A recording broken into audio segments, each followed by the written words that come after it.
ছোট পর্দার অভিনেতা জাহের আলভের স্ত্রী ইবনাত খান ইকরা মারা গেছেন। প্রাথমিক তদন্তে পুলিশের ধারণা ইকরা আত্মহত্যা করেছেন। শনিবার দুপুর 12:15টার দিকে মিরপুর DOHS এলাকার একটি বাসায় এ ঘটনা ঘটে। এক ফেসবুক পোস্টে স্ত্রীর মৃত্যুর খবরটি নিশ্চিত করেছেন অভিনেতা আলভি নিজেই। জানান তিনি এখন নেপালে শুটিং করছেন, দ্রুত ঢাকা ফেরার চেষ্টা করছেন, ফিরে এসে সবার সঙ্গে এ বিষয়ে কথা বলবেন। ফেসবুকে আলভি লিখেছেন, দুপুরে মিরপুর DOHS এর বাসায় আমার স্ত্রী ইকরা আত্মহত্যা করেছে। আমি বর্তমানে নেপালে শুটিংরত। খবরটা শোনার পর থেকে কথা বলার মতো অবস্থায় নেই। আমি বুঝতে পারছি না আমাদের সন্তান আর আমার কথা না ভেবে সে কেন এভাবে চলে গেল।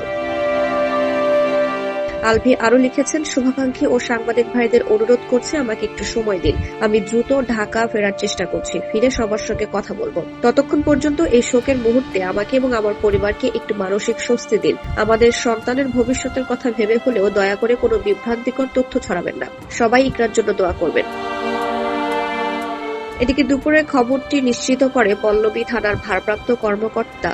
তিনি বলেন, শুনেছি তিনি একজন অভিনেতার স্ত্রী। দুপুর 12:15টায় গলায় দড়ি দেওয়া অবস্থায় তাকে উদ্ধার করে পরিবারের লোকজন কুর্মিটোলা জেনারেল হাসপাতালে নেয়ার পর ডাক্তাররা মৃত ঘোষণা করেন।